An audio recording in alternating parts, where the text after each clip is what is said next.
Hello and welcome to Sidequest. This is our weekly video game show here at Geekverse. Today we're talking about all the Xbox Developer Direct for 2024. I'm your host, Dilmus, and I have with me the Destiny Temple's last raider of the Doom Circle, Travis Snell. How's it going? Good. It took me a while to figure out how can I get every single Indiana Jones something from the subtitle in there. Destiny Temple came in late because I couldn't figure out how to do those. Originally, which is the other one, but I'm like, no, that works. There could be You don't something have called the Great Destiny Circle in Temple. there. I got Circle, so I took one you word do from have each. Circle, okay, I Yeah, missed the Circle. There's so many words in there. I couldn't get Nice the job. entirety, so and I had to take out my header because it wouldn't even let me have Travis B. Snell. But yes, I'm here, ready to talk about some Xbox, some indie more specifically for myself, but I'm excited to be here. And there he is, Indy. It's Taylor Field. How's it going, my friend? Jones. Jones. Thank you for having me. Love it. Yeah, for the second year in a row, you're here joining me for this Xbox Developer Direct, which seems at this point like it's going to be maybe a yearly thing, a January or early Nice. February situation where they give us kind of the breakdown of what we're going to see for the rest of the year. So, yeah, really no plugs for this. Just make sure to hit up the Patreon to get episodes early and ad-free. Join our Discord where, whenever there's a showcase like this going on, we're always talking in there. About the announcements and the excitement in there, and yeah, main feed. There's all sorts of stuff, all sorts of Golden Geeks things occurring right now. MCU, DCU, Drafts. Main Golden Geeks. There was a Travis Told You episode yesterday, so yeah, we're keeping busy. There was? I swear I listened to a YouTube video that just came out. Am I wrong about that? I think you are, unless I did it in my sleep. But there is one coming out this week, all about the Oscars. So check out Wow, that. I think maybe my YouTube algorithm put one at the top of my page, and I was like, oh, I should check this out. There's some relevant news here. So I was listening to a bit of it. But Dylan's figured out my secret. I have a time machine. I already filmed the Travis Told You one. You guys got my secret. That's how I do all this stuff. I got a time machine, Well, there you go. Yeah, all sorts of other stuff. So with that, let's talk about it. So, like I said, this is the second year we've got this. Technically, this is the third one because they called that Starfield Direct a developer direct as well. Although right. it was only about one specific game rather than being about 5 games that we saw today. And I think it was 4 games last year that they had as part of their thing. So just in terms of I don't know, first impressions in that way, Taylor. Now, second year watching this direct here, what did you think of this? Do you like in the format? You think any big changes since the last one that you can remember? So, I found that I think I was vocal about this in the Discord that I found the first half to be just kind of like slow and a little bit boring. I was really hoping for a little bit more of like a pick me up, but again, I understand that it's a developer direct, so you get more of that behind the scenes. You get Right. more of them covering a lot more in depth of like point A to point B. They're talking about the music. We're talking about just the team that's been investing the time into the different mechanics of the games. So it's always important to just put that in the back of your mind as you're watching this. I think people are maybe used to like that, the VGAs, like your E3s, where it's just like 1, 2, 3, 4, just going and going. It was cool to also get a little bit of like a couple surprises in here. Well, I guess just one surprise really, but even that seemed to be kind of a disappointment when people didn't seem to be thrilled with that game, which I'm sure we'll talk more about it. But overall, what started off to be kind of boring, it definitely did pick up, and I got more excited, especially when we got to like the back half and we got into like indie. So I'm excited to talk about it. Travis, did you watch the showcase last year? Oh, the yeah. January direct? Last year, what? Can you name me like a game or two that was on there, and that would jog Well, my Hi-Fi memory? Rush was the big like shadow drop. They had Minecraft No, I Legends didn't in then. there, Redfall. Because I remember hearing about the shadow drops. That's how I know I didn't experience it live, and I know that game got some praise and whatnot. So everyone considered it like a really fun thing. So no, I did not watch that one last year. So Okay, well, what do you think of the format of this? yeah, I just had to YouTube it because I wanted to see how long it was, and it was 45 minutes, which felt like, I guess that seems about right. It felt like a little shorter, so I think that's a good thing.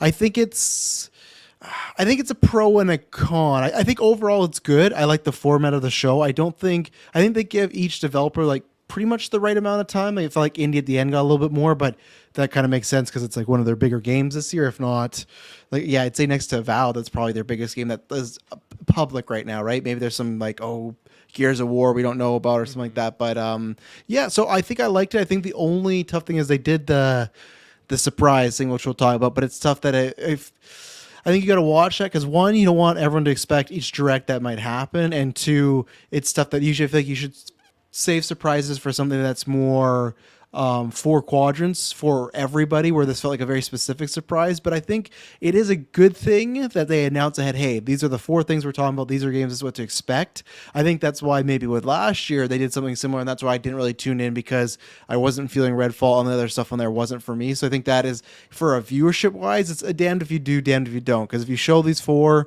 and people aren't into them, then they go, oh, well, what a disappointment. Where if you announce them ahead of time, maybe people don't check it out, but the people that are like it. So overall, the show, I liked it. It didn't feel like a drag. I agree, Taylor. It's tough because like there was parts that drag, but it was more so just because I know this is a game that's not for me at all, right? And that's what we talked about before, where we've seen great conferences, but you still got to feed everybody or feed people that are in our audience. So it's like when Forza gets out there, something like that, we go, okay, this is for somebody. It's just not for us. So that's why when I take out, okay, what I actually want to see the game wise, just the actual developing the show, I like that. It's a good mix of quickness and hearing from the devs. And I don't think anything really overstayed its welcome, maybe other than the surprise, to be honest. I thought that went a little too long. But no, I like this one. I think it's a good way of doing it. It's closer to Nintendo Direct. It doesn't have like the charm that Nintendo Direct has. It's a much more official one, but yeah, where State of Play feels like that's more announcement, here we go, but they usually have a bit more there. So overall, it's like a thumbs up for me, but it's not one I would be remembering if Indie wasn't there, just because the pacing is very kind of basic. Game, developer, rinse and repeat. So definitely. Yeah, I continue to like this format because I like the deep dives into these games, and I think for the most part, between this year and last year, I think they do a good job of they announce the games that they're going to be talking about prior to, or at least they announce the studio like they did last year with Hi-Fi Rush Studio, and I feel like for those games, I always get all the answers I possibly want, and I think there was a couple things with this one where I think that actually kind of went against that, with specifically Avowed and Visions of Mana, which we'll of course get into all these games. So I think they maybe dropped the ball slightly in a couple of those ways, but then I think they really nailed it on the showcase of Jones and Hellblade. I mean, I think all anyone wanted was a release date at this point, and we got that. And then I think Aro was kind of a surprise. I didn't really know much about that game, and they showed me everything I could possibly want to know about it, and now I'm like very excited about it. So I think in that way it was pretty successful, and I hope they do more of this, and I'm curious what other kind of games will get that Starfield treatment of getting the 40-minute direct just for themselves. I mean, 40 minutes is a lot, but even if they just do a 20 or 25-minute one for some of these other games, I'm trying to picture a game that's of such a big scale that they could really talk for that long about it. I don't think any of them really have that hype level currently. I think they're all like far out, those ones, right? Like that'd be an Elder Scrolls, that'd be like a Fable, like games that we'd have no kind of like touching distance, like it's around the corner. That's a good shout out. Obviously that game's still like very far away, it seems like, but I think that could be one that would get its own like maybe it has like a quicker one here, a 5-10 minute thing, and then later on in the year, 3 months later or something, do a bigger drop where you get kind of the full vertical slice of it rather than just maybe that first gameplay showcase. Yeah. Can I ask you, because I don't know what I'm trying to look up when it was revealed. How come every time we talk about Fable, you're always like, oh, it's very far away? When did that?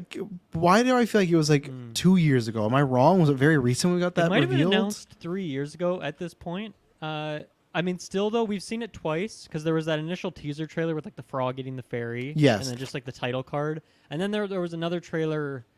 I guess it was last summer at Summer Game Fest. It was. I see that. Yeah. So it was 2021 when it originally got revealed, February. So that's why I just feel like it's been a while. So whenever I'm seeing July 2020 that was officially announced. Oh wow, jeez. Yeah. It oh yeah, you're right. It is July for that teaser, because then I feel like it was a couple years of nothing. And that's I don't know, like 4 summer, years. The reason I don't think it's close is a couple reasons. One is that the Summer Game Fest thing we had last year, like there wasn't gameplay in there. Now some people argue there is, but when I watched that, and I've watched it multiple times, like that is not gameplay to me. Like that is don't look enhance. He's in his like cinematics that look like they're trying to seem like gameplay, but to me it's not proof of that. And then we've just heard a lot of like shuffling behind the scenes of like creative directors leaving, writers leaving.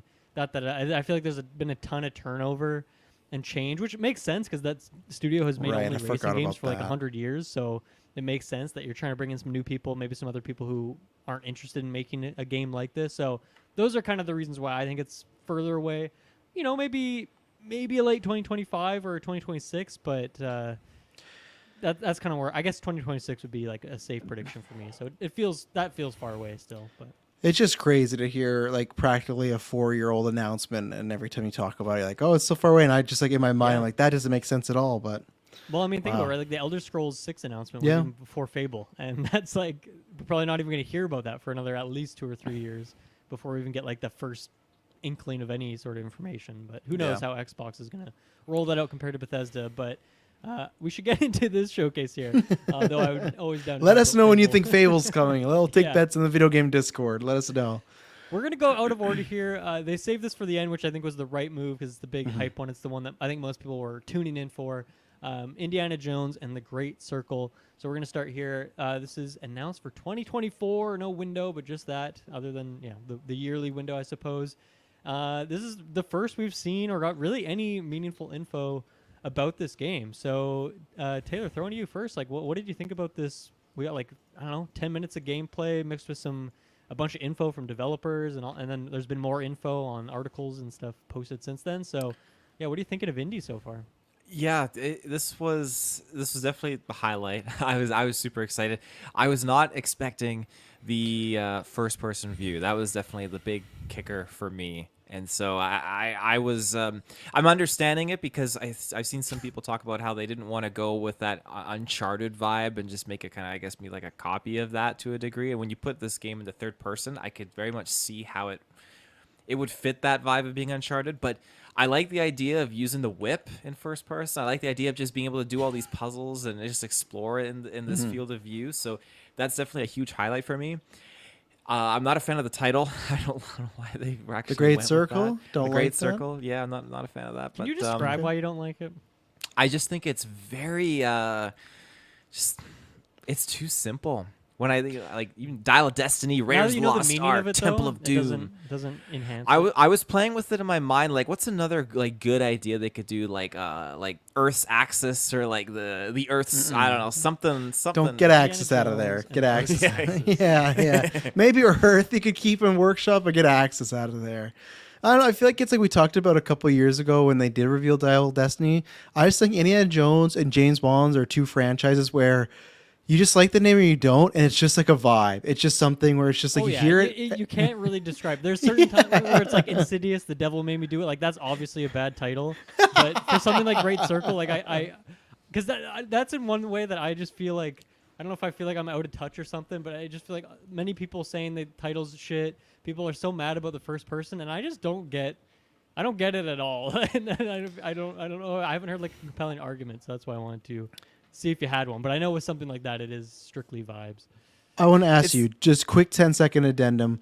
How do you feel about The Conjuring Last Rites, Dylan? Is that a new title? That's the next one. Yeah, I just want to know. See, calling anything the last is a bit generic at this point. I do like rights. The rights. What version of that? RITES. So it's like a religious. Right, yeah, yeah. It's gotta be. Yeah. I think it's fine. It's a little generic, but I think that's Okay. I think it's a good title. Like I'm not mad about it. That's it. I was just curious because I know Dylan hadn't heard the Conjuring one, so I just wanted to know. So No, I continue, haven't Taylor. heard about that title. Yeah. That's a fresh one. I mean, yeah, as far as my only con really being just the name of this game, it's not going to knock points off for me. Where it takes place, that has me super excited. I love that we're going in between the two films. I love that it's a canon story. And just seeing familiar faces like Marcus and everyone just popping in there was really just... It was so wonderful to just see how attentive they were to this world, and they really were trying to dive into that. So... I guess like them bringing in like the Nazis and whatnot is just like classic Indiana Jones. I feel like they're just they're gonna hit a lot of things right on the nose that people are familiar with. I think that's wonderful. I hope that this game does a good job at bringing in new fans that maybe haven't seen Indiana Jones, or they watch Dial of Destiny, but like I don't know much about this character, and they don't necessarily want to go back and watch the originals. Just the game is another medium. Bold that can really, strategy.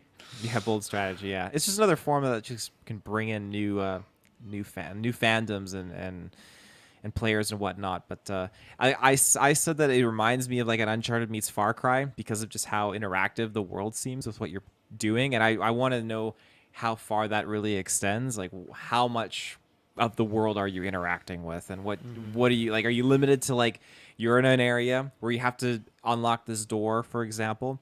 Are you limited to just being able to pick up this one thing associated with unlocking this door, or can you just be collecting things over time and like apply them to different scenarios? I guess that's what I want to know more about, because we didn't get anything further than just what that basic showcase displayed for us, right?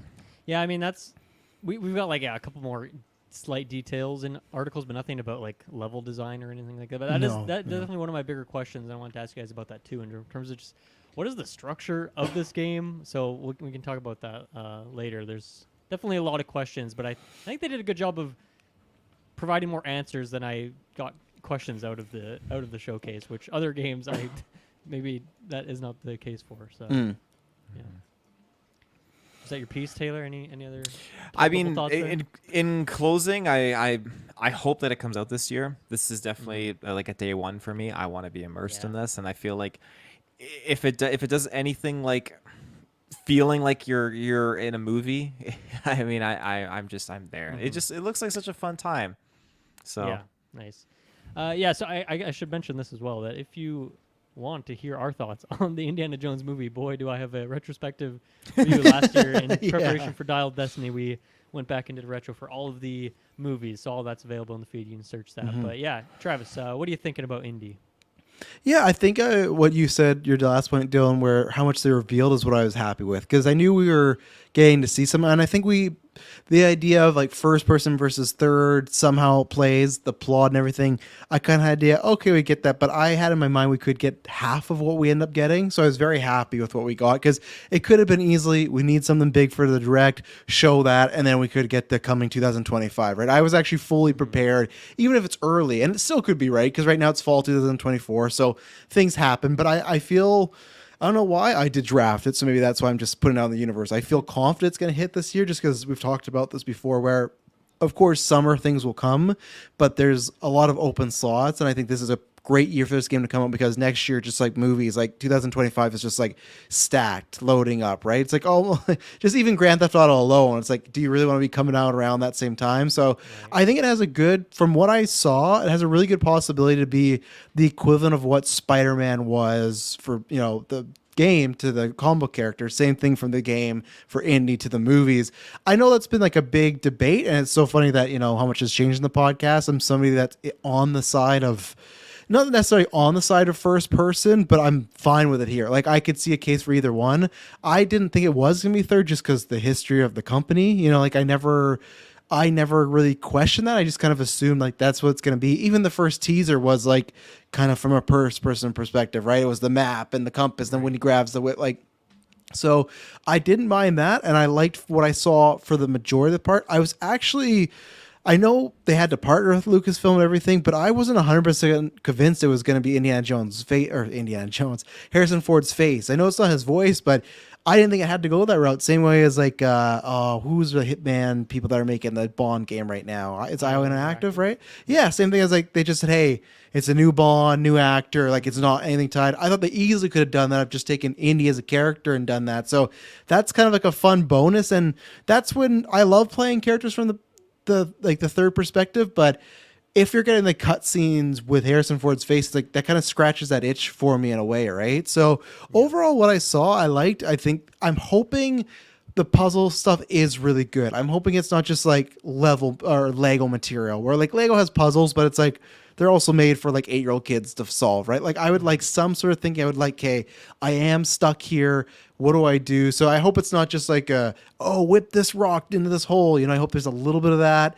And the combat to me is the only thing I want to see a bit more of, because there's at times it looked like, I don't want to say clunky, but just a little slow. And that's why I'm hoping the exploration and the puzzle's really good, because the combat didn't look great enough where it's like I could find myself getting, I don't want to say bored, but just kind of maybe on purpose avoiding battles, because the action looked like the least interesting thing to me in this one. It was just a lot of punching. You have the gun, so maybe in game it'll feel better, but it just kind of felt almost like like Scandi arcadey of just like moving around. The whip did look good though, so I give them that maybe that will be the go-to. I'll just want to whip. So overall, I think it looks good, but I think it's the barometer, like I said, where we always talk about Spider-Man games, that they're always great, but they're never going to get to like game of the year level. That's what I'm expecting from this, is a great Indiana Jones experience. I think we could talk about it, maybe even be my favorite game of the year, but I'm also not going in there thinking, oh, they're going to reinvent the wheel and we're going to be talking then this in game of the year awards come, next December. Or this December, I guess. So I liked it. This is also a day one for me. It was usually going to be a day one unless it just looked awful, and I don't think it looks awful. I'm happy with what we got. So No, I mean, for me, it was always knowing it was Game Pass. I'm like, oh, of course I'll jump in there no matter what day one. Oh, right. Yeah, Game Pass, baby. It just saves me a bunch of money. I forgot about that. Yeah. It really does. I thought it was a really good showing for the game. They, like I mentioned earlier, like they answered all my questions. I think they really showed a good amount of what the puzzles are going to be like, what the levels to an extent are going to be like, the combat, seeing all that stuff, answering most of the major questions. So I was, and I think it will be a fun game for me. I think it's the kind of mix of gameplay that I really like. They use that classic verbiage of like play your way. You can stealth through these encounters, or you can go in guns a-blazing, and that's just like every Arcane game is designed with that ethos. So I really like that this is going to be like that. Machine Games, in terms of a company, is such not a wild card for me. I just have not played any of their games prior to this, so I don't really have the foreknowledge going in. But the three of us have talked, and it sounds like we might be doing a one-off retrospective episode for one of their prior Wolfenstein games to kind of lead into this. So I'm very excited to jump in and see how those games feel in the gameplay and the combat. And if that stuff's great, which from everything I've heard, it is great, I'm sure that will carry over here. And so that's where I really like the first person. And to me, that kind of tells you a little bit more about what kind of combat system it's going to be. It seems like it is going to be more about using your wits or using the whip, doing silly things, goofy things, over the top things, rather than it being like a cover shooter. And I don't really want a third person cover shooter right now. I'm just not really into those things, like an Uncharted that just bores the hell out of me. Oh, so okay, to me that's like a good that's a good, like, there are games that are third person that have guns that I do enjoy. I'm not making a blanket statement in that way, but I think for all of course Uncharted is like based off Indiana Jones, and now talking about a game of Indiana Jones being based off Uncharted, I definitely wanted to take things from Uncharted, like big set pieces and a focus on story, but I didn't really want them to bring over just like the cover shooter gameplay of it. And so I feel like just going a first-person perspective is going to help facilitate that as well. So I would say I'm pretty excited for this. One thing that maybe didn't blow me away was the visual quality. It just didn't look like a 360 game, but it definitely looked like an Xbox One game or like a PS4 era game, which is not the end of the world. I think it looks totally fine. Hopefully it has a good frame rate because of that. If it's 30 and it looks like this, I'll be a little salty. But if it hits 60 with this, then I'm sure I'll be pretty happy with it. And I'm sure it'll look a lot better on the 4K TV than like my monitor that I was watching it on. So talking more specifically about some of this stuff. So Taylor, you talking about the puzzles, or I guess both of you talked about the puzzles a bit. I really liked what they said, that there are going to be optional puzzles, and then there's like, mandatory puzzles as part of going through the main story. And the optional puzzles, the bonus ones you can do, those are going to be like the much harder, much more challenging ones that could really stump you. I think that's an amazing idea, because in a game like this, I think that can sometimes get in the way, and then you go the whole opposite direction of making the puzzles so brain dead easy that they're not even worth doing. Like God of War got a lot of criticism for that, and I would agree. It's like, take all these puzzles out because they suck, but they don't want to make them too hard because they don't want people to get stuck in God of War like doing this freaking block puzzle, So it makes sense. And to me, like, the solution to that was Sea of Stars last year, where it had a ton of bonus optional hidden puzzles that are off the main path that you can do post game and stuff like that. And that's where those were the best, most interesting, and most difficult puzzles were. And that was fantastic because it was all optional. So you could just go there when you're ready, and if one was tricky, then go do something else and you come back to it later, and it's not preventing you from beating the game. So to me, that seems great. So far, we haven't really seen much, like picking up items and putting them in slots and turning dials and stuff. But I just think being in these really cool ancient ruins and crypts and things like that is going to make for a really fun setting. And to me, I think the first-person setting is really good for that as well. I think puzzle games in first-person work really, really well, and there's a ton of examples of that. So I'm looking forward to the puzzle element of this game more than other AAA games right now that seem to put them in there as a necessity rather than because they actually want to. But it's so important to the character of Indy, right? Yeah, I like what you said with the optional, because there is going to be people that just like Indy and that might be one of the 4 games they buy that year, right? And they might not want to do the whole I'm stuck here for half an hour trying to figure out things, especially if they like the story, if they, it's Harrison Ford in a sense. So I do like that. Now I hope that they kind of back it up because I do want them to be hard. I hope it's not just like I said, it's like the story ones are literally move one rock and you're done, because that's one thing we talked about in the Indiana Jones retro. That's most of our favorite parts, other than maybe seeing Indy and Harrison react and act to some things, is those moments. Like that's probably still my favorite scene, is the very first opening of Raiders of the Lost Ark. It's just you got the ball, everything. So it's like it's a different medium because of course it is going to be first person, but I think you can still put Indy through similar events like that. And if you're seeing it through his eyes, I just want them to try to, if they can capture, I think even like 75% of that feeling, then I think it's like a win. So I really hope that those harder puzzles, because this is a game that what do you think the story would be like lengthwise in this? Like I feel like it's not going to be a massive story, right? So that's where it's like I feel like I'm going to really, every time a puzzle pops up, I think I'm going to do it unless I hear it's like a 30-hour game. But I really don't think so. When we talk about Wolfenstein, even Spider-Man this year was like 15 hours or something around there. Yeah, like even Spider-Man was shorter in my opinion this year. So that's why when those pop up, I'm going to be just, unless there's something in the game where you can't do a certain puzzle till you got a certain thing, but I'm going to be looking for those puzzles left, right, and center, Yeah. I want to do some rating. How do you think they work in the optional puzzle element? Like, because I would think this game is linear. Of you go to Rome, you do some stuff in Rome. You go to Egypt, you do some stuff there, and then there's cutscenes in between. So it's like, can you go to revisit areas, or is it just like within this greater tomb, there's just like this whole extra side section that you don't need to do, but you can go do a puzzle there? Or are these going to be, because Taylor, you were making that comparison to Far Cry. I think you mean more in terms of the gameplay and the freedom of encounters and stuff, but I don't know, in terms of like the openness of areas, do you think that could play a role in this too, in terms of where this optional stuff comes in?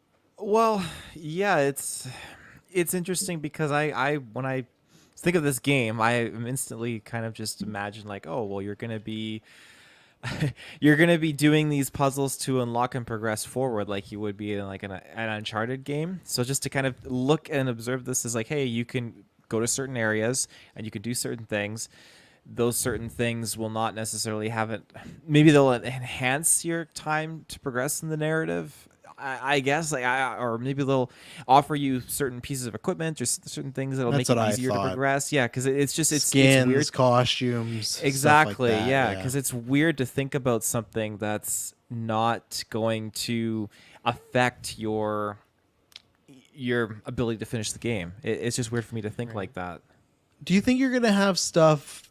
Because I think it's going to be linear. I think it's going to be funny enough, very similar to, I'm not sure, like, I guess you guys have played GoldenEye. I feel like it's going to be very similar to, like, James Bond type of games where you get a set mission, you start to and finish, and then you just go cutscene to the next one. Like, I don't think they'll be exploring, but not in the sense that we think. Do you think Indy's just going to be a base character? Or do you think there's going to be stuff like, enhance, like, your whip strength, enhance how many bolts you can do? Because I wonder that stuff you could hide in between these puzzles too, right? Where it's like, okay, you could still complete the game, but if you want a little extra speed, you want the whip to be stronger, if you want, and again, I think costumes as well too. I feel like that's stuff they would put in. And to your question of where, I feel like you might have to replay the whole mission, because I don't know if they'd have just a puzzle base. I'm not sure. That's something they used to do in like Lord of the Rings games, where it's like, oh, you could just go back and do all Aragorn's like waves, like everything that was special to him. It was just like on the menu. You just open up.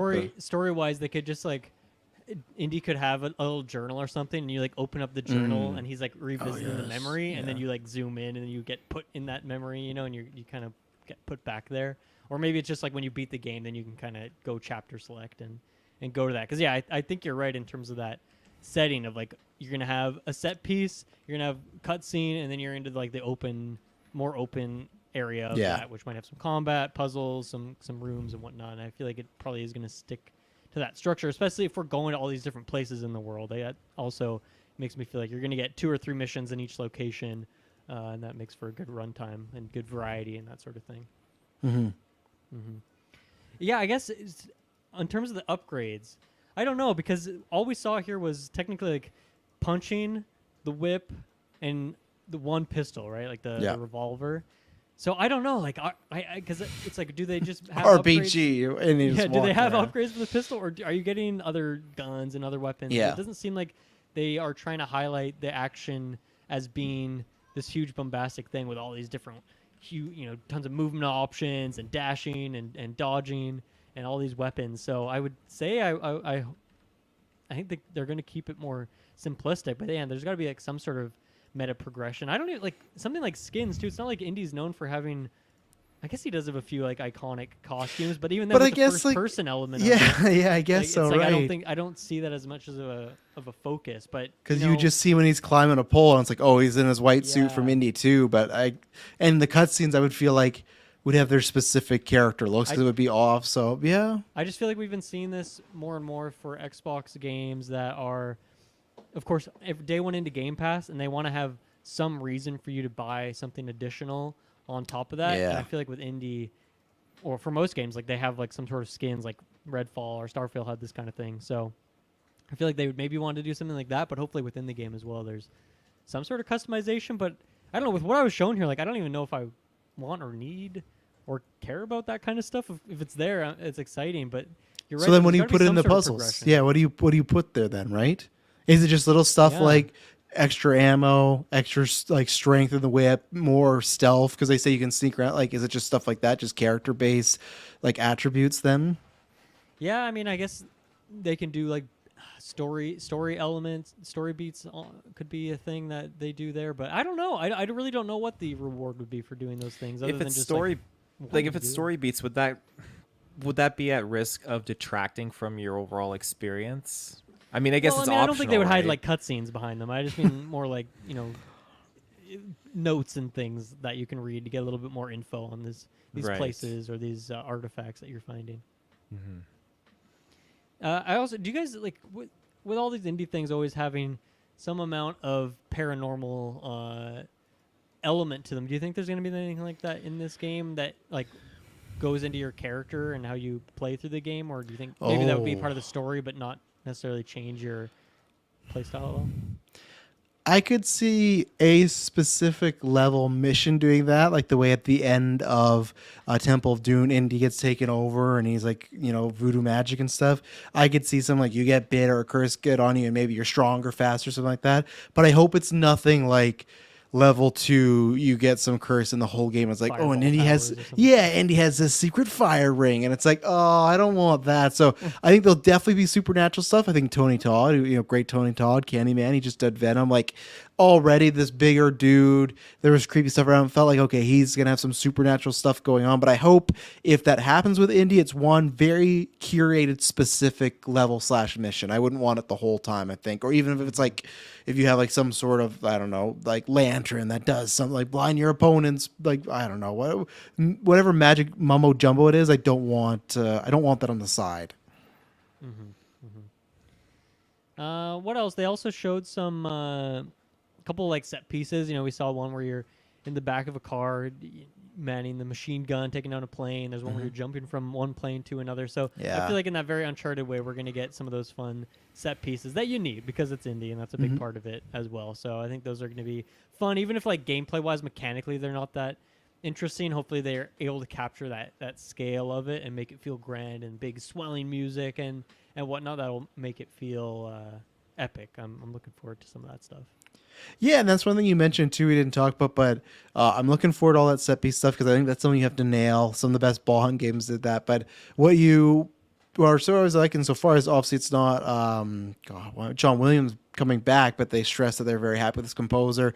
And from most of the music other than the Indiana Jones theme, it felt like it fit with the vibe and everything. So I was enjoying that, and I like the I don't know, because I guess like I feel like technically, if they got Harrison Ford's face, they could have just bought the soundtrack from probably all 5 movies and just used tracks from it, right? They could have just recycled and done anything. So I do like that specifically they're getting a crew to come in and do specific music beats. So that should add to things like the set piece and character moments and everything. So, but yeah, I'm excited to see what they're cooking. I'm hoping there's going to be something that is like a very memorable set piece where even if you don't love the game, it's like, oh, but that one level you had to do this and this and this. So hopefully they don't blend together, and hopefully I think space them apart in a good manner as well too. Definitely. What else? We got that the voice actor for Indy is played by the great Troy Baker, who's just the most famous voice actor in games right Taking now every for the role. last few years. Does all these iconic roles. I think he fucking nailed it and is I mean, he's the perfect casting now because of how good he is at capturing the Harrison Ford isms, the little things. Listening back to the trailer post, because I didn't catch that it was Troy Baker when I was watching the trailer for the first time, but watching it back, knowing that, and I'm like, okay, I can notice it's Troy Baker now. But just little things he does to capture the certain way Harrison Ford. I don't even know how to describe these things. Only a master like him and voice work could really describe these things, I'm sure. But I think like 10 out of 10, absolutely nailed it. And I would be happy if you played this character for a trilogy of games. Like, he's so good at it. Oh, a trilogy, putting it out there. Taylor, Sure, were you why happy with not? his voice? Oh yeah, I was happy. Again, it's just another one of those things that it's just it does justice to the original character, and I think it's great because when you can have like new actors and new just people in general come forward and be able to just capture and deliver in such a great tributive honorable way. I don't think both those There are you go. words. Yeah, Tributive, not. tribulative. Yeah. I think it's just tribute. I think you could have just went with tribute. Tribute, and you yeah, had that's it, perfect. Yeah, they contribute to the original very, very well, and I think that just speaks to OG fans, new fans alike. So I'm very happy with that. Because I feel like I said, that helps because I think people still would have been excited if it was an indie game, but the forward thing does help. I forgot to mention because Taylor mentioned too. I like the continuity where it's taking place because there's like a longer gap between. Like, it's weird because 1 and 3, because technically 2 is a prequel, right? So there's this long time in between. So I think that's fun. I think there's a couple characters we've seen before, but a lot of the main cast is new. So I think that's smart. Well, yeah. What do you guys, in terms of story content? What do you think? There's anything to mine in between that timeline there, specifically between Raiders and Last Crusade, that you hope they go into, or you think they'll go into? It's really tough because I don't think you can really touch upon the father stuff because I feel like they saved that for 3, and it seems like they're leaving Marianne out of that, right? And that's why you have your new kind of, I don't know if she'll be a love interest, but female protagonist there. So I really don't, and I'm very curious to. I feel like it's going to be more an adventure. I think it's going to be more of a venture and cat and mouse game purely, just because I feel like at least 1, 3, and 5, and even 4, they always have some sort of journey with Indy. My favorite's 2, and it doesn't have that much of a journey, but I don't know what you can do development wise. So I feel like, because the creators at one point were really stressing, like, we love this villain, he's a thinker, he's always outsmarting Indy. So I don't think it's going to be so much of an emotional journey and more just learning some sort of skills. So as far as storyline stuff, no, I'm kind of just fine if it's weird because I'm a story guy and I want a good story, but at the same time, I am kind of fine if it's just like a basic adventure that Indy survives but doesn't win in the end. Maybe I'm more interested where they have to hit the story point is the villain, Tony Todd, what is the Great Circle? I think that's the stuff I need a home run on. Where with the last movie, it's like, well, I need the character stuff because this is Ford's last outing, so I want them to deliver on that, which for me they did. So I think for me it's more just hit that adventure, fall in love with the journey. So it's interesting looking at the timeline because Raiders of the Lost Ark is 1936 and Crusade is 1938, so you have that 2-year period right in between that this game's going to be taking place with. So I think that there's so much you could explore here, and an average Indiana Jones adventure. I mean, obviously, it's a few weeks time that condensed into like an hour and a half, 2-hour long film. But even a few weeks, he could slide in so many different things that are occurring. Oh, yeah. He's teaching in between. So I'm just curious if we're going to see Henry Jones Senior pop in here or something. Like I don't that. think so. You don't think so? I think just that feel would like be a after cool little 3, nod. I'm not saying, I don't know. I guess it depends how size the role. I just feel like with 3, it's like they've been estranged and haven't seen each other in a while, right? So you don't want to lessen the impact there, but It's who true. knows? If he does appear, who's voicing him? No, well, clearly not Sean Connery, who's passed Well, away. no. But I bet if he's in there for a small amount, I bet Troy could do it, and they just pay him for both, That'd be know? cool. That'd be cool. And I'm I happy think with the they'll- voice, too. I think they'll stay in their lane for the most part. there. You stay in your lane. Stay in your lane. But yeah, no, I think the villain they showed off there looks cool. Gina's the kind of sidekick. We also, in one of the temples, you hear her voice and she's like offering some tip to Indy. So it seems like she'll join on some of these adventures to some extent. I don't know if she'll be there in combat shooting down enemies too, or if she's just there in like a maybe she's just there in like the more tutorial temple or that ruin, that sort of thing. Not I sure. bet she'll but be a part she of some seems cool, too. adventures. I bet you'll be like some like looking at the side, Yeah. and maybe she's off shooting somewhere. Definitely in you like know, some- cutscenes and whatnot, but hopefully she makes it Yeah. in there in a big way for some of these other things. And then Taylor, you mentioned too that like the different locations. So on the map they go to Rome. They mentioned the Himalayas. There's some kind of Mayan looking temples, the pyramids of Egypt. So just a bunch of iconic locations. You get a good variety there of just the classic Indiana Jones type temple things. The Himalayas, the Himalayas, like the Mayan temples, Egypt. Like we've seen all that stuff before. I can't remember if we've been to like Rome. Have we been to Rome? Probably, right? I don't know if we have. I even thought like, have we been to Africa? We've been to Africa, right? Because when he said the villain can't said remember. Africa, I was like, I don't recall like even a set piece. I know, of course, we get the plane map that goes like a lot of places, but I mean, like, is there an extended sequence? Like with Rome, same thing. I don't think anything long extended. So I feel like, Okay.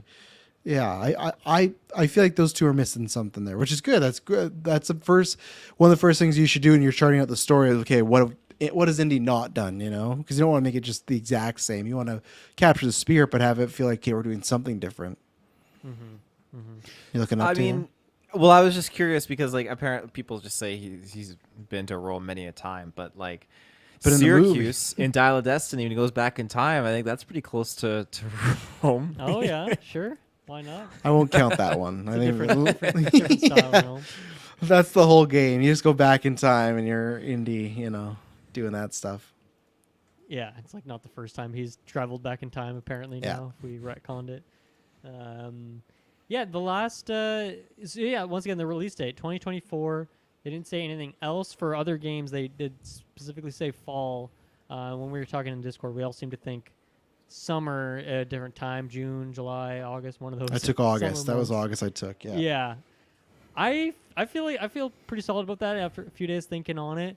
I don't think they want too much going on in the fall, so I think it makes sense to space it out. I think Indie is a perfect summer drop as well.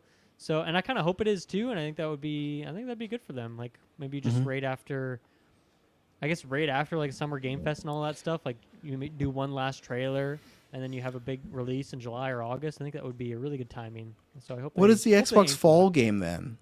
Because I was with you with Avowed. summer until. Avowed and Is that Era. for sure? Is that what they Aura- said? Aura's Fall in there. Yeah, they 2024? said fall for Avowed and Aura. Okay. yeah. So yeah, So summer. So hopefully. why wouldn't they just say like summer? Because they put Visions of Mana summer 2024, and then Senua Saga as they put May. So why wouldn't they just drop the month? Well, I don't think they want to delay things ever again. I think they've had too many bad optics delays in the last couple of years. So that's why I don't think they're.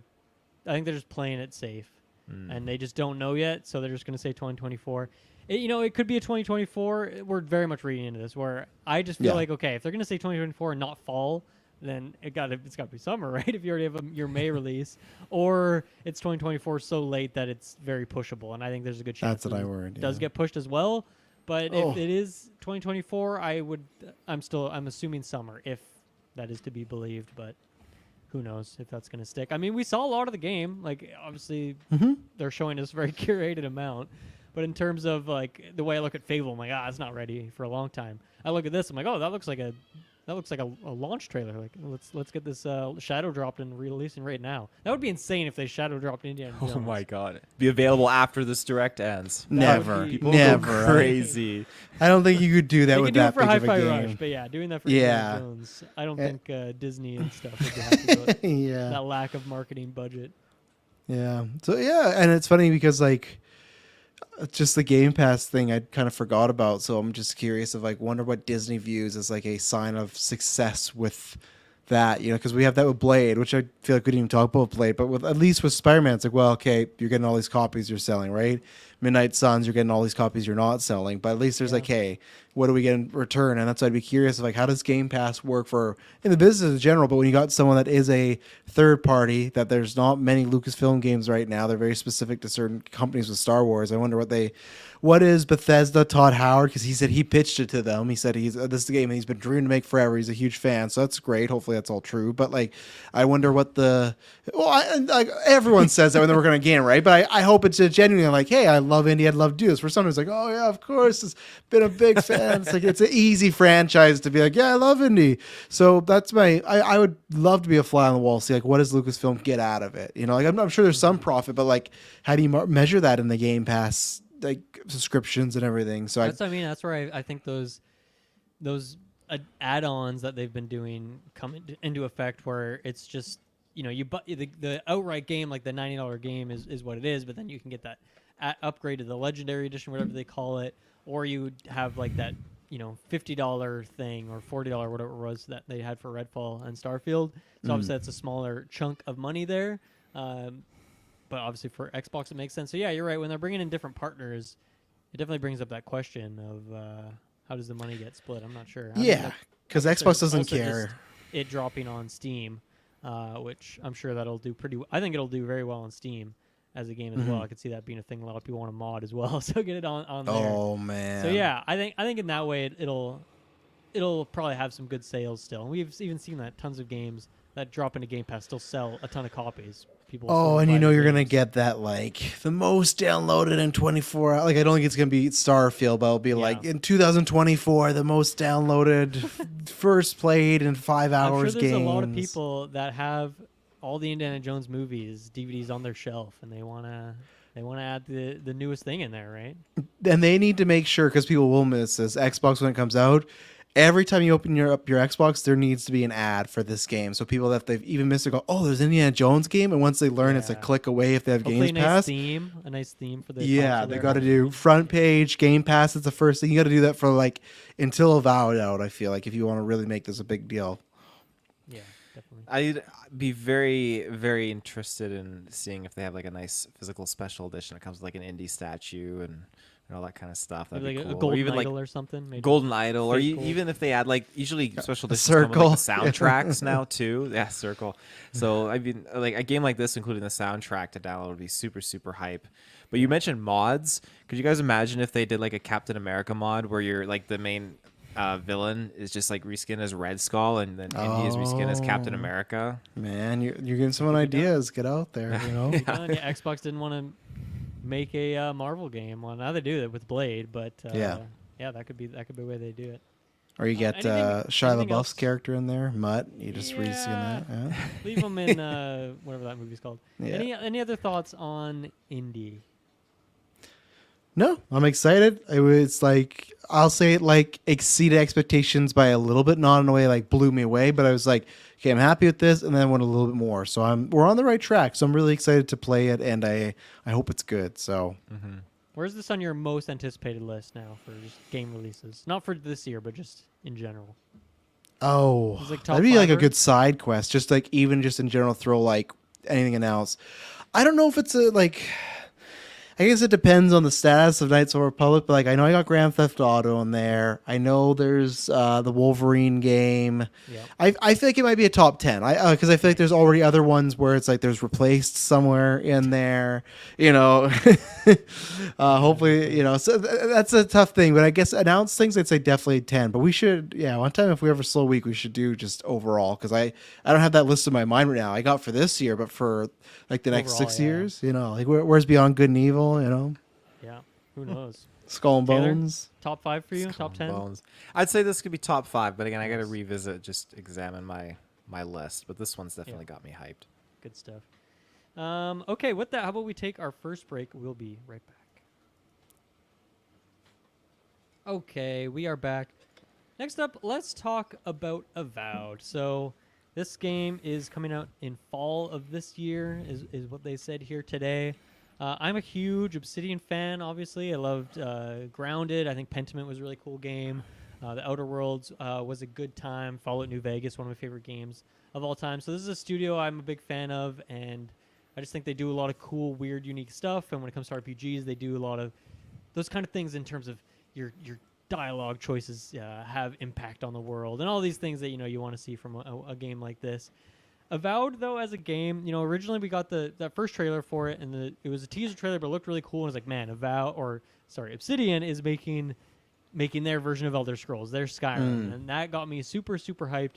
And just over the last couple of years, I think my expectations have been put more in check, just because we've heard that, oh, actually this game's like kind of a smaller scale. It's about the same scale as an Outer Worlds. It's like, okay, that's not anywhere close to an Elder Scrolls then in that way.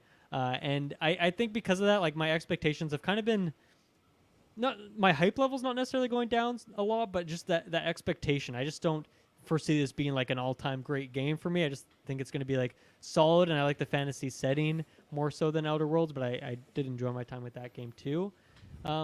So I guess going into this showcase here, I didn't really know what we'd get here, but I was pretty disappointed in what they showed. Not that I think it looks bad, but I just don't feel like they really tackled a lot of what this game is. Like they talked a lot about the combat, and they showed some like dialogue option stuff, and like that was kind of it. Like I didn't feel like this was a very vertical slice, like all-encompassing look in the way that indie we kind of saw a little bit of everything, or our history untold we kind of got a little bit of all the different mechanics and things going on.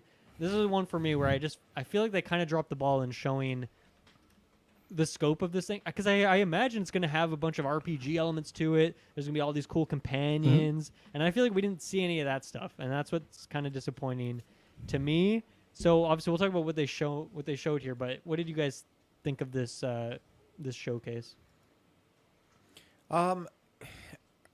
Like I think that you mentioned that pretty spot on with just what they were showing, but I also think that just what I got to see, it didn't really maximize what I would have hoped to have seen them differentiate from other games like Elder Scrolls and whatnot. When I look at this, it just feels like it is that smaller scale of what I'm already familiar with and what I've seen. That being said, Elder Scrolls is definitely my go-to out of all those Bethesda, like your like Fallouts and whatnot. Like I love Elder Scrolls, but with this, it just seems like it's a much more simpler version of that, which I give them credit. Maybe this is their foot in the door to doing something bigger down the road, but that shouldn't be the case. This should be them tackling this head on and making it a little bit more larger. You make a great point with the Outer Worlds being a smaller kind of contained setting, and this to kind of follow suit with that. It is upsetting because I feel like there's so much opportunity with this. Seeing a little bit more like the combat system was kind of cool. I enjoyed that, like the guns, the magic, and the sword fighting, and the dual combat kind of setup, or dual-handed combat was kind of cool. But dual wand wielding? They were big onto that. Yeah, the dual wands. Yeah. So those are some highlights for sure, and the world was really neat to be able to just see what they had built. But yeah, it just feel like there was some sustenance, some juice missing from it still for me. I'm definitely gonna still try it because I need to get my Elder Scrolls fix. That's not being satisfied as of late, but that's where I currently am after this. What about Elden Ring? Jump in Elden Ring, give that a go. True. I don't want to lose my hair. I don't know. Yeah. So Travis, I don't think you've ever played an Obsidian game. I can't recall if you ever have. So what do you think about this? That'll go into my story where I remember Outer Worlds I was really excited about, and you really liked, and it's a game that I want to play again because I played about a few hours and it just didn't grab me, and I just feel like it was also the time where I was very busy, so I've always had it on my list of like, even recently I've been like, I really want to get something, because I do have Starfield, but I wanted something again. What my issue with Starfield was, there's sometimes where the choice didn't really matter, right? There's sometimes it did and sometimes it didn't. I'm not saying every single thing has to matter, but it just felt like, okay, we talked about, right, where I never got to feel like I got to play as like the bad guy of the thing. And I'm not sure if you can do that in Outer Worlds, but I can to some extent. Yeah, and that's where Starfield's like, you're always kind of going mostly one way. So that's the only one I played, and it didn't necessarily grab me, but I didn't think it was bad, so I want to get back to this. And this one I've been waiting because it's not just you. I just feel like on my timeline, people have just been really hyping this game up, and even podcasts I listen to, and I think I'm like Taylor, where I just haven't anytime really been connected with the magic of it all. And it should be a game because I want RPGs where I have choice. I love the dialogue trees like you've talked about, Dylan, because then it's like, okay, we got more options. They showed 4. So I'm like, okay, 4, that's like that could be a good route as long as it's not just a similar response to each of them. I like when they show the scenario of, hey, you got to trust this guy. And if you do, this happens. But if he was bad and you trust him, this happens. So I could be interested in that. This one will definitely be word of mouth, but it just looks, that's the unfortunate thing, like Taylor's talking about, this Elder Scrolls thing. Like, it kind of looks like the I won't say straight to DVD version or B-rate version, but just a lesser than, because it's not that. It definitely looks higher budget, and I'm sure it'll be a good game. But I mean, it is just like the scale is way smaller. Like or Outer Worlds is like a 20-hour game, right? Which compare that to like an Elder Scrolls or Fallout. Like 20 hours in, you've barely done even anything. Starfield, right? Yeah. Remember we talked about like the first 10 Exactly. hours is like, what have I done, right? So Would you say it's like you get the main game on console, and then like the handheld, like the Vita gets like a spin-off, like smaller scale version? Yeah, maybe like every like superhero game on the GameCube had like some 3D beat 'em up, and then the Yeah. Game Boy game was like some I 2D won't- platformer. I won't say that far. I don't think I had that negative of opinion, but I've just been waiting to be hooked, and it's just not, for me, the best thing about this was the poster they released. I really dug that, but that's so yeah, I don't know. I thought, like, you know, you said, like, I was interested to hear your thoughts, Dylan, but I kind of thought if I'm going to get hooked, this could be the time. Like, it's direct. It's kind of viewed as the biggest one. I think even more so than Indie a little bit, because Indie is like, of course, it's a big title and people are hyped from that. But that's purely because it's like attached to an IP, right? For this is a gaming IP, something new. This is the biggest one. This is one of their bigger releases. So here's the best example. And I don't think it'll be this quality. I just get a lot of Redfall vibes. And I don't think it's going to be like that, but just that same way where it never hooked with me. And then when it came out, and I don't think this game will get that, but I think it could come out and get very kind of good, like middling good reviews. I don't see this as a game of the year, where I think Outer Worlds was, right? I think it like cracked the top 6 there that year, or was I wrong maybe? I don't Of think like so. the main show. Okay, well then never mind. It's definitely not the game of the year one. So I guess, yeah, I'm just waiting to see. But I think this one will be word of mouth. But even then, I'll be checking Outer Worlds out first again, because I want to give that game more of a fair shot this time. So. Yeah, Outer Worlds was a game that I quite enjoyed the first time around, and then I came back like a year or two afterwards when there was like the two big DLC packs that came out, and then I became a little more sour on the game just because I feel like my choices, while you could make different choices, I didn't feel like it changed things in, I don't know, too huge of a way, I suppose. Yeah, that's a bummer. Yeah. I don't know, like you can make some decent choices, but I guess it I just feel like the world is so small that that hurts some of the reactivity of some of those things. But in terms of like Outer Worlds is a game where you can kill like literally every single NPC and the game will like continue on, and I think that stuff's kind of cool in terms of making the quests go on if you kill the quest giver is pretty cool. But then when I got through the DLCs, one of them I thought was fantastic and some of my favorite content in the whole game, and then one was like a real dud, and that was like the second one I did, so it kind of left me in a bit of a sour spot on it. But yeah, Obsidian, it's weird because I love, you know, Fallout New Vegas is a game that came out so long ago now. I've played that game a million times over, and that is a game that, oh my god, like decisions, choices matter, choices scaling out into all over the place, huge scale. I want to play it one day. You should go back to it. I think it's a game that still. How do I holds go up. back to it though? How do I acquire said game? You know, just gotta Game find it on Pass Amazon. on your Is console. there's a You few have pawn it on shops. Game PC. Pass? Is it on Game Pass? I It's feel. first party game, so yeah. Was there not a time where it wasn't though? Because I felt like you and I had this conversation, and it was like a Obsidian thing got like. acquired in 2019, so prior to 2019 or 2018, whenever they got acquired, it wouldn't have been on there prior to that. Okay. I just thought there was a time where we were like, oh yeah, hopefully one day it'll be on there. I thought it was like a too old, but okay, maybe be on Outer there. Worlds might be. Wait. But yeah, I mean, I just feel like I've always, especially when I saw Outer Worlds, I'm like, oh man, they're finally doing this again after all these years. Very exciting, like the first person, the open world, that sort of thing. But it's like New Vegas was so different because that was built off of more. That was using Bethesda's engine. It was using a lot of assets from Fallout 3, which I'm sure made the development a lot easier. But also that engine was just built for the bigger scale. And then when they got to their own engine, whatever and the engine they're using for Outer Worlds and Avowed, it's just not quite the same. And so I hope that, okay, they did Outer Worlds. Here's their next game using this first person, this engine, that sort of stuff. Hopefully they can iterate and expand and just make it make it better in all the different ways, and hopefully it's like a little bit bigger, a little more expansive, or feels more expansive, and then Outer Worlds 2 can be even bigger and better, and I just hope they can climb that up game to game as you'd expect they should. All that to say, let's talk about some of the actual things kind of shown off here. So yeah, the combat was a big focus.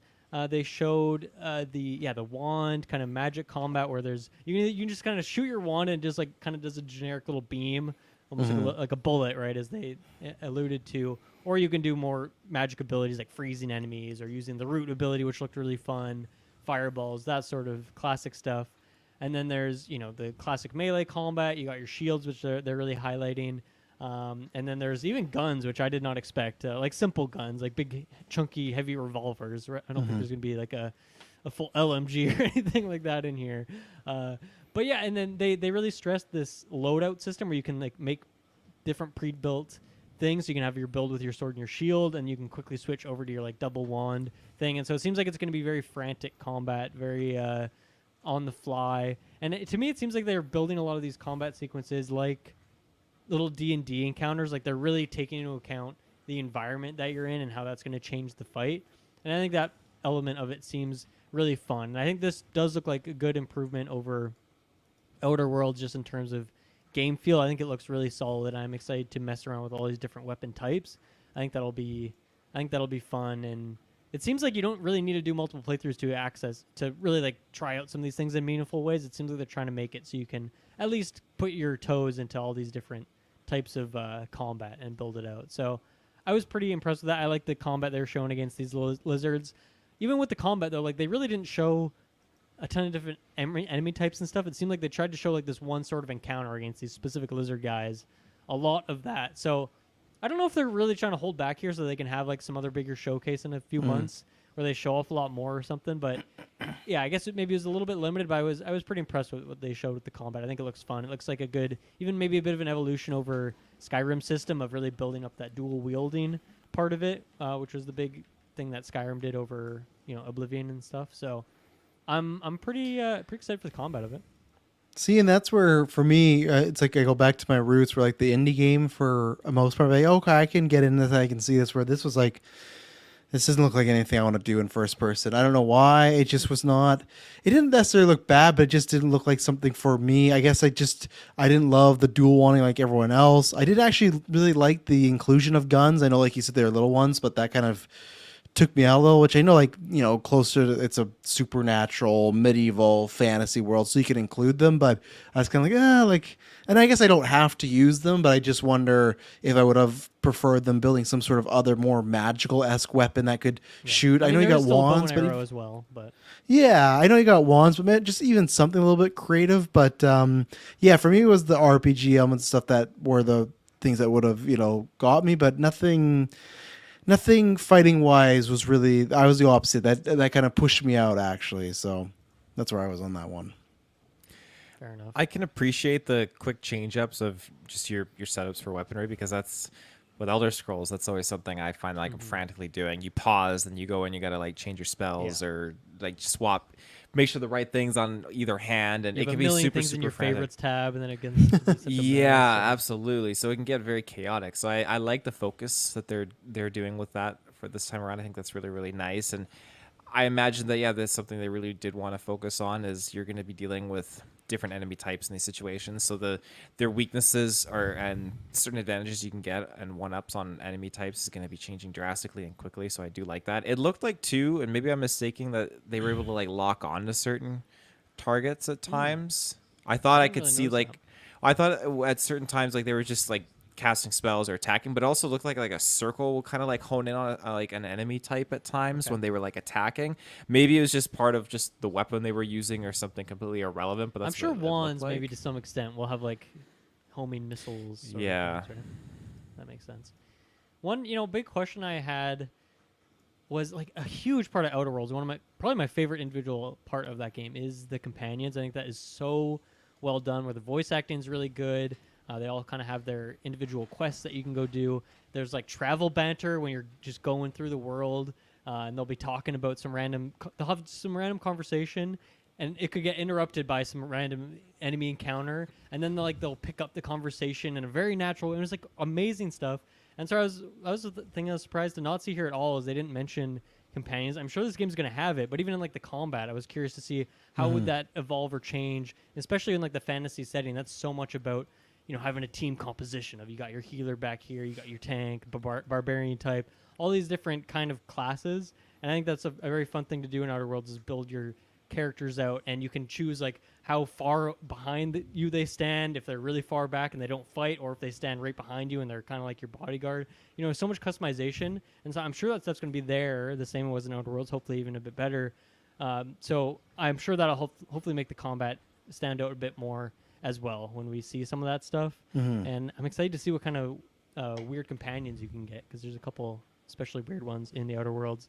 And then the RPG stuff was like, to me, maybe the biggest omission, and maybe they just wanted a bit more of a at quick glance showcase here. But I feel like you have so much time, like show off what some of the skill trees look like, or what you're trying to do here. How Dylan it's wants trying to see those skill trees. I do, That's man. That Dylan stuff wants. is so exciting for me. And once again, something I thought was really, really well done Crazy in Outer Worlds. We're like just character building, picking your stats at the beginning, the perks and all that stuff leveling up. I thought was really well done, because Obsidian has made a million RPGs. Like they're really good at doing that sort of stuff. I just wanted to see it. So that was another thing that was kind of an omission here that I think will be exciting. And then so they showed combat. The other big thing they showed was they were trying to really show off like dialogue options and choice. And I just think this is one thing that does not show well at all in a showcase, right? And a developer direct makes more sense than a regular trailer kind of thing at a Summer Game Fest. But it's one of those things where it's like, I don't know these characters. I don't know the situation. I don't know the town or factions they're part of. So none of this really has any meaning. So when you're showing me like making this choice, it just doesn't work. So like I appreciate that they tried, but I feel like they shouldn't have showed that, and they should have showed other more exciting things than just mention like your choice will have consequence, because we know that, and with Obsidian, like we should just even believe it by default. So I felt like trying to show it was maybe a misstep here, and I would have liked to see. Like, for example, we didn't see a single town or a city in this game. I want to see. We what just the saw that towns look one like. area. It felt like pretty much, yeah. Yeah, the one like kind of desert area, and then a little bit more of the fauna and whatnot. But yeah, even the areas, we didn't get a ton of variety, in my opinion. Like I said, I thought that the developer tried her best to explain what the difference would be as far as like the consequence to that, because this guy's like a quiet individual, so it's like, oh, could he have been a turncoat, this and that. So I think they showed it, and I agree with you, it's hard to show, but then they tried to explain like, hey, this could be what would happen if you pick this route. I almost wish though, as somebody that did like it, to make it better if they would have showed both, because they just showed the one where like, oh, I'll meet you back at home base, and he leaves. It'd be great like if they a quick showed edit of it, so it doesn't take forever. But yes, Yeah. quickly show some. Yeah, I think that would have been better. But I agree with you that it did seem, I know you said the other game is smaller, but it seemed like very secluded to very just certain areas and very certain, because there's a lot of like that like brownish, like whatever bright dirt is. Like it wasn't like, I don't know what the like video game. Yeah, sand. It's like video game dirt, where it's like, oh, this like the world doesn't look like this, but in games it does. So yeah, no, I do feel like the world was definitely lacking some life to it, and so hopefully, I'm hoping that this was just kind of a bad showing, and the game is a lot better than this. But I should be like the hardest defender of this game, and I just this is how I'm feeling. So I think that's probably not the best indicator. But once again, I'm hoping they're just holding back so that when they really pump out some bigger content closer to the actual game release, it doesn't need a full like direct like Starfield got, but give it like another 10-15 minute solo direct, or I'm sure it'll pop up at every Xbox showcase or Summer Games Fest. So Yeah, we'll see that stuff, but I think they there's room for a bit more here. But any other thoughts on Avowed here? You mentioned the dialogue there, and it looked like there was some of the dialogue had like icons next to it as well. Yeah, so maybe that's tied that. Into like the skill tree. If you can do Definitely. like speech persuasion improvements or something, yeah. persuasion. That's a huge part of New Vegas, a huge part of Outer Worlds, and Outer Worlds is great about that. Where it's like if you give your character like one intelligence, like the lowest intelligence, you get all sorts of like stupid, dumb character options of all these. You can't even like speak correctly because you're just so dumb. Or like, based on like the stats you have, or if you're good I at got one of engineering, those. it'll pull that in. So that stuff's all there, and like I imagine it's going to be there in the way it was in Outer Worlds. But so yeah, I think that stuff's going to be pretty well done. Your character classes and your choices in that way are going to matter in conversations. So that's cool. Visions of Mana. I don't think we can we need to talk about this too much. This was the surprise game here, and when I first saw it, I was like, oh, this is kind of a weird surprise pick. Maybe not super exciting because we just got it at the Game Awards, but I was like, you know what? Cool. It's like it's going to be a Game Pass thing, I'm sure. Like that's pretty cool, but it's not. It's not No. a Game Pass thing. It's not even exclusive. So I did feel like it was a weird inclusion here. It could be one of those things they're trying to buddy up close with Square Enix. Who knows? Maybe there's an acquisition down the road, or even just, one thing that Xbox has lacked for the entire history of Xbox existing is that they've never really had a huge piece of the pie of the Japanese market. That's always been a very, very small piece of the puzzle there. You look at the numbers of like PS4s sold there relative to Xbox Ones, and like it's a very sad number for Xbox, and I think that goes for every generation. It's just not a huge console there. And so I think they've done a good job of, putting a bunch of Persona games on Game Pass. They had all the Yakuza games, and they're trying to get more of the JRPG stuff, and I think getting the new Mana game on their console is pretty cool, but also like this is not the A tier or S tier top tier of the JRPG game, and it's not even like a Game Pass day one thing. I mean, maybe it is, and they didn't announce it here, but you'd think if they have that contract signed that they would have announced it at this time. So yeah, it felt like a weird inclusion for me. I think the game looks great. It looks really fun. If it was on Game Pass, I would happily jump in. $90, it's kind of hard to justify, but I think the combat looked really solid. I love the visuals. I think the music is fantastic. This looks really, really fun. I don't know if I'm gonna pick it up if it's not a Game Pass title. Was that $90 our price or American? Why are these games costing so much Canadian. in America? $90 Okay, just checking. That's where we're at. Yeah, I think unless your theory is right as far as them trying to buddy up with Square Enix, then I go, okay, I get the play there, completely understand. I think it's just then it's odd because, like you said, if it's something that's not on Games Pass, it's something like, hey, you got to buy separately. It's not in our home studio. That's why I think it has to be something bigger, and it wasn't. So, and I don't know if it would have been better for them to say, oh, this is going to be part of the showcase, and people went, I don't know. Because like I just felt like I remember on our Discord that surprise. It's like, oh man, like here we go. And then it's just like, oh, because I was expecting like, oh, here's Elder Scrolls, like nothing like that. But I just thought something like That'd be cool. something, to an amount of like even a replaced like that maybe would have been hype, but something of that equivalent where it's like an indie, it's a smaller studio or some studio, some exclusive. So yeah, not a game for me. And also it was a kind of a letdown where that was like, okay, that's where I think it could have been a great one with just the 4 games. So yeah, nothing to add for me. Sorry, unfortunately, not my type of game so far. So Taylor, any additional thoughts on that one? I would just be following the same footsteps as Mr. Snell there. I respect that. Moving on then, Aura History Untold. This is a 4X strategy game from Oxide Games, who they said, makers of many great tactic or 4X games, such as Civilization 5. Like I like that they set it up as if they've made all these games, and I'm sure they have, but they like only mention one game, which I found kind of a funny setup for it. But yeah, you gotta, very Dylan, you gotta do that when you promote your games in the future. When you make your second game, like from the creator of, and it's just the one game, from the creator of Geek for Sidequest. comes the latest RPG adventure. From the mind. Yeah, so this is a very Civ-like game. Surprise, surprise, based on what they've worked on before. I'll throw to you guys first on this one, Taylor. I know that you're like tangentially into into RTS games, but I don't know if you're really a Civ guy or this or a 4X strategy kind of guy. Any thoughts on this? I played Civ a little bit, and yeah, I wasn't able to really get you know into what Civ? it. Do you remember what Civ you played? Or Civs? Oh yes. Let me pull up a picture of it. I do remember which one. 1, 2, 3, 4, 5, 6.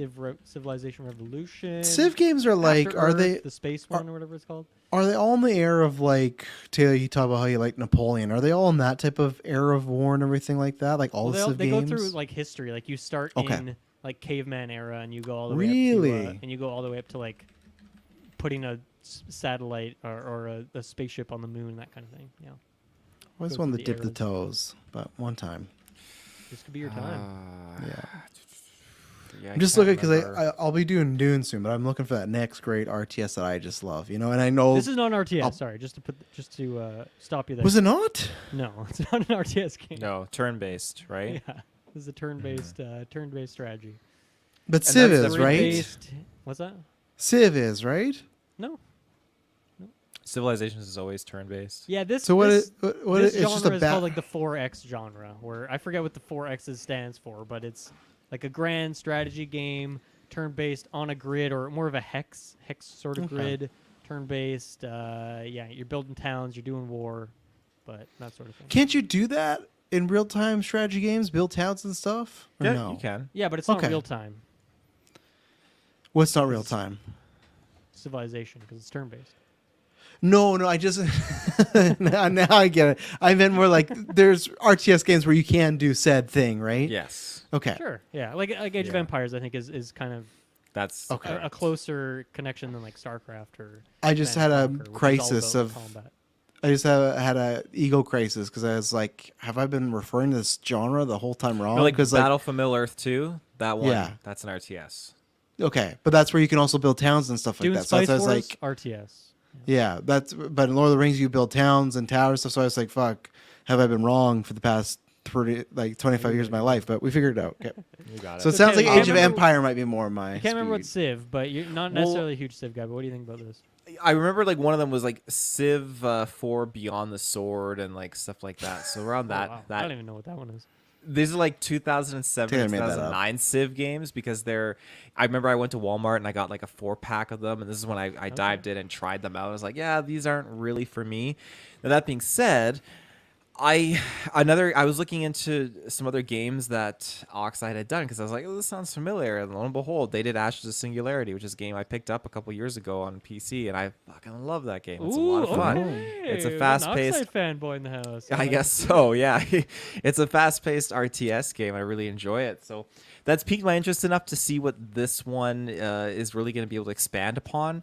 And enough that, yeah, okay, maybe I'll dip my toes back into like the turn-based stuff. Because lately it's not like major games, but I've been playing turn-based mobile games with some of my friends. And it's been a lot of fun doing that. So I think that there is maybe something there for me to try out. And while I love the rush of just sending the troops in the battle and just having it like all out, like their reinforcements are pouring in, it's just chaos ensues. But I like also and can appreciate the slow-paced intensity that comes with those turn-based strategy games because there's a little bit of like a slow burn involved with it. It reminds me sort of like playing a game of Catan, and I can respect that also. definitely. So I think this one is definitely shot up my list of anticipated that I would like to at least really try and get a feel for it. Yeah, nice. Travis, any more thoughts on this one? Do you think you'll be No, playing? as we discovered, I thought it was a different game, but I have to look into now the specific differences of that in turn-based and RTS. So that'll be a different cast. Maybe I'll talk about it. But so there's definitely, I think, aspects of turn-based that I would like because there's similarities to RTS. But this one just didn't ring any of my bells. Didn't hook me. Didn't. This was one that was not too much for me. So I'll look forward to if Taylor or you play it. So. Yeah, well, I wanted you guys to go first, but I thought this was an amazing showcase. This is now one of my most anticipated games. Wow. I thought this looked fucking phenomenal. I love Civilization. Growing up as a game, I played like Civ 3 a ton. Played a ton of Civ 5, one of my most played games of all time. And then I've played some Civ 6, but I didn't really love the direction that Civ 6 went in terms of the genre or series. And I think that seems to make a lot of sense because it seems like a lot of people that made Civ 5, the game that I love, left the studio after that and went to make this company and are now making other games. And so to me, it seems like if there's a divergence, in the timeline there, the forking out, seems like Civ 5, one direction is like, okay, that studio went on to make Civ 6, which makes sense. And then this studio branched off and they're kind of making, to me, what looks like the sequel to Civ 5 very specifically. So I could not be more excited about this. I think this looks amazing in so many ways. It feels like that in terms of the gameplay, the focus, but also like the art style. Like Civ 6 went more cartoony and like exaggerated, like almost like Pixar looking characters or something. Okay. But I feel like this is pull keeping this the art style that I really, really enjoyed about Civ 5. So I honestly could talk about this for hours, so I'll kind of rifle through some of my points here, but I think this looks just amazing. Like I said, one of my most anticipated games. I think the living world element of it is fantastic. That's something I always really loved about Civ 3 is like you could go in and click on like your city map and it would show you like all this buildings you've built, and I always liked as a kid. Like you didn't need to see this stuff, but it just like visually like to see all the little town and your civilization building up these cities. And in Civ 5, I think that was something that was done pretty well of seeing all the little farms you're building, the roads, and like the way they've expanded that here in terms of all the creatures and animals that are roaming around in the fields, and you see your people walking around in the streets. Like that's something Civ 5 or any Civ game has ever really had before. Even Civ 6 didn't have kind of that level of realism, and I feel like just makes it look really immersive.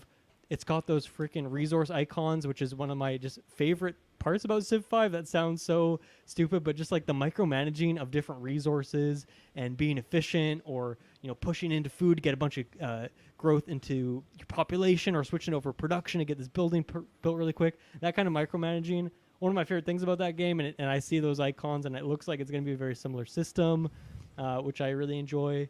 The prestige system is what they called it here. I think this is a really great idea. So basically in Civilization of the past, even into like Civilization 6, there's always like a set of victory conditions. Like that's how you win the game. It's either you do the science victory by building all the spaceship parts and flying to the moon, or you get the culture victory because you had such a huge culture output that you're taking over the world, or you could have the war one by just killing every other civilization. But in this, rather than having one set win condition and you're playing a game that's like, okay, well, I guess I'm playing for science win this game, or I'm playing for culture win this game.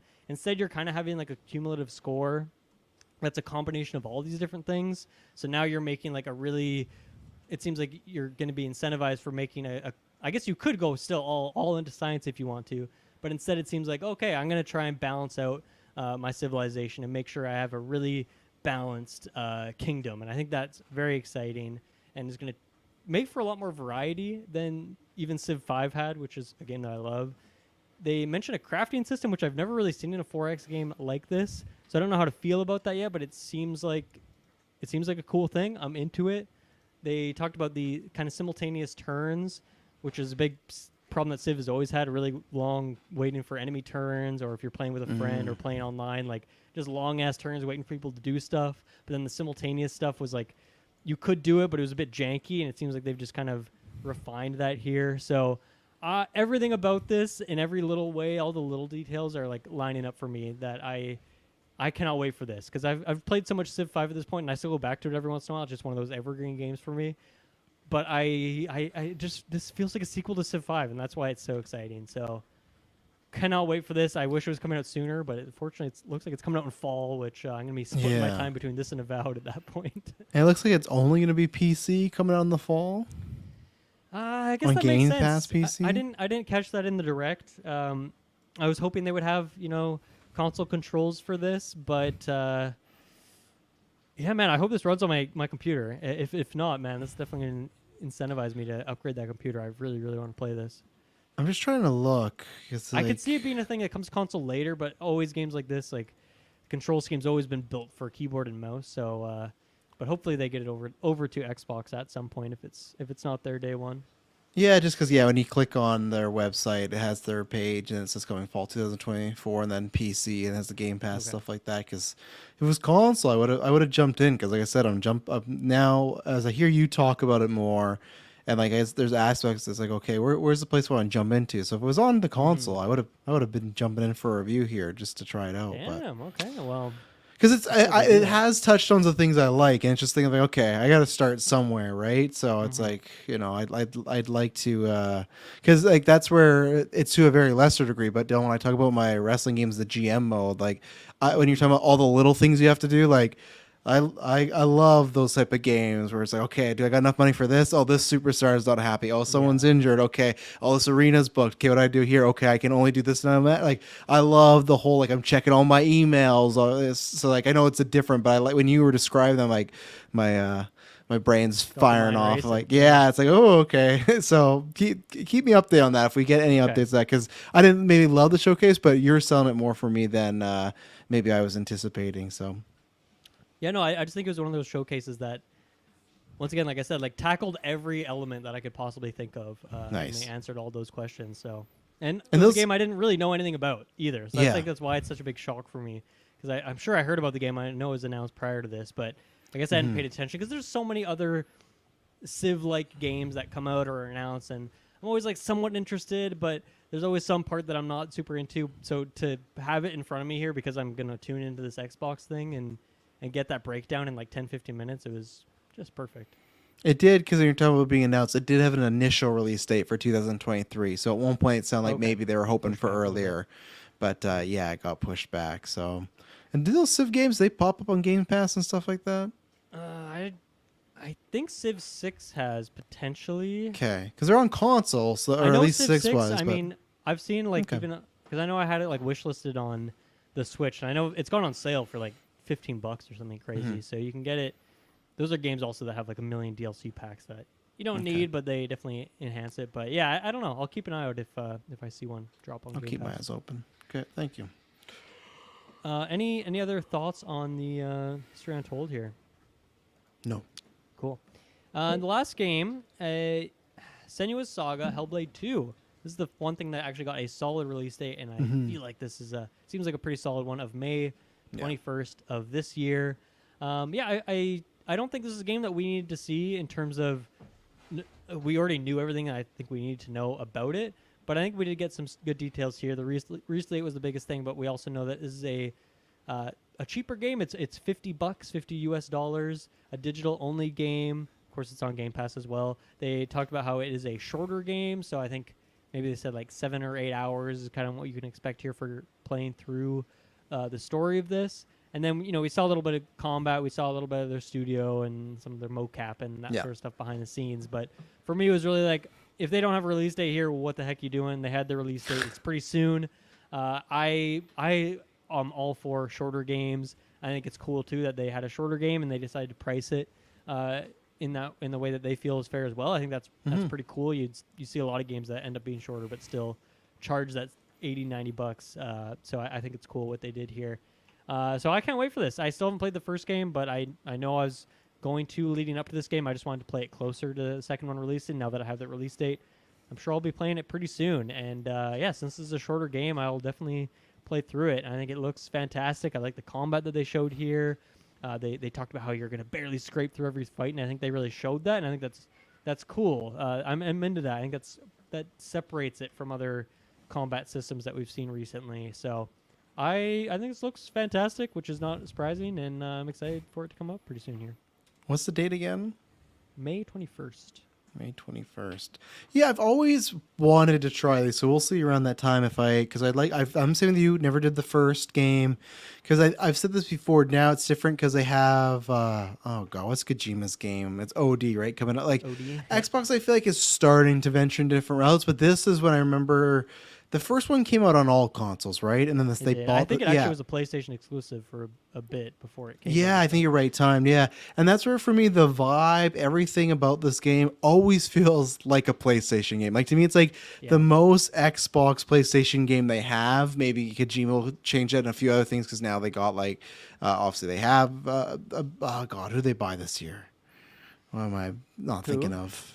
Who's the big one they bought this year? Activision. And not that I'm saying like that's like a PlayStation game, but those are like Activision Blizzard games, right? Like in the Xbox, because those become Xbox games now. Even stuff like Blade, where it's like, okay, this could be a little bit different, but this feels like very much like a Sony game. So yeah, what I saw here, every time I've seen this game, I enjoy what I see. I think I'm with you, Dylan, where this was the right time because this was like the cap of me seeing it now of like, I don't need to see any more. And if you show it again, it's almost too much and I get oversaturated on it. Now it's like, okay, and I'm sure we could see it here or there, but like May, that's for me, it's like, okay, that's just part of now the marketing cycle of, okay, we're very close. We're 3 months away. So yeah, I'm hoping if there's time, because I was looking at the schedule there, I'd like to dip my toes into it because being sure is good.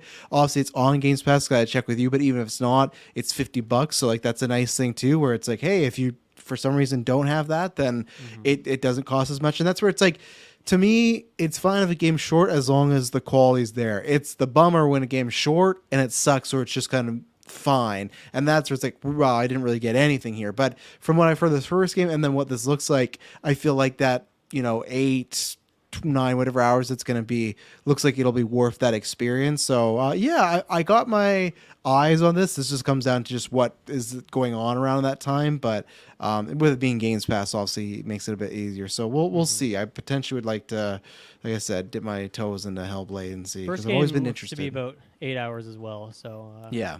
easy to catch up. Yeah. for the new one. Taylor, any thoughts on this one? Oh, it.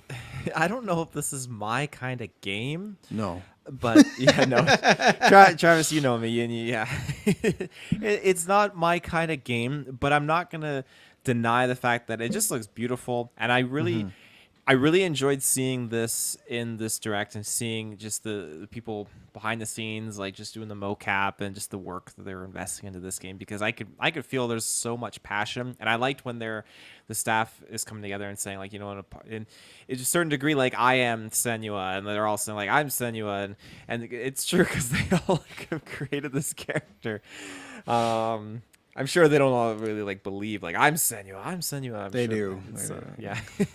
We should be But, worried because it seems like a very traumatic character, traumatic story. So Yeah. it would be sad if they were all hurt. Well, yeah, and I think, like, Character building, though, you know? I hope that there's, well, I'm sure that they're really reaching deep into their individual souls to pull this pain that is just portrayed into this character that they have to trek through and overcome. And that's one of the greatest things about video games, is you can portray these tribulations or your experiences and just create an interesting story, an engaging story that's emotional. But this just seems like there's so much going on that's just, yeah, I mean, it's there's definitely individuals out there that are gonna love this game. I'm sitting with them right now, and I'm not denying it's a game I'm that sitting with them right now. Yeah. What does that even mean? What does that mean? I'm sitting with them right now. I guess with us, but that's just it. in the- That's yeah. it's you guys.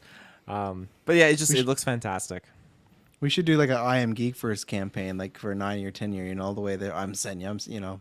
I'm Geek First. Yeah. I'm geek first. Let's workshop that. Let's workshop it. Okay, I think that pretty much does it for the showcase here. Any final thoughts? Any final thoughts here? No, I think this is a good show. I like it. I am curious to ever see, like you said, they did that 1 year Starfield. I'm curious to see 1 year. Well, one, because you said they do this at the beginning, if they ever get to a point where they do even 2 a year.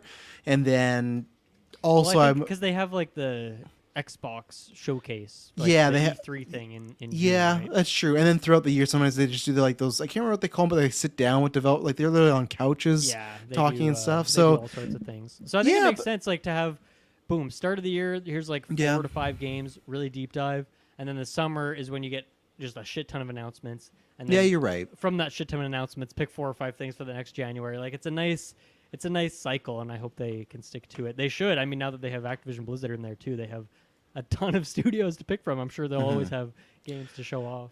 I was gonna say, yeah, this is gonna get beefier and beefier. So for me, I overall it's a thumbs up. I didn't love everything here, but not because of necessarily like looking awful. Just like it comes down to certain taste. And I think it started right because it started with Avowed, didn't it? Right, that was what the game they started with. Yeah, Avowed, Yeah. Avowed, then Hellblade, then Visions, then Aura, then Indie, right? Yeah, and to me that was like the perfect wave. You start with Avowed, which is one of your bigger ones, you hope, and then Indie, which is like a surprise one. I think that's the best way. Like they should just carbon copy that every time. Middle be whatever, but the first game always lead with something that's kind of been out there already. People know some stuff, want some more details. Last game is the okay here, you know it's out there, but here's the full reveal of it. So no, I thought it was a good show overall. Nice. Taylor, you good over there? Yeah. Doing good. I like I said, Yeah. it was slow at the start, but it picked up for me moving on when we got into some RTS and some Indiana Jones. Fuck, man. So that's definitely, that was up my alley. Getting into that back half of this show, it really started to pick it up for me. But yeah, I mean, as you guys already said, I mean, it's January. This is just kind of kickstarting what's to come and just build some hype for the year. And yeah. Yeah. Thank you everyone for listening. Let us know what you were hyped for from this. And yeah, next week I think Taylor will be joining me. We'll talk about, I don't even know. Next week's topic a little up in the air. I'm sure we'll come up with something fun though. So make sure to tune in. Thank you everyone for listening. We'll see you next time. Bye-bye. Bye.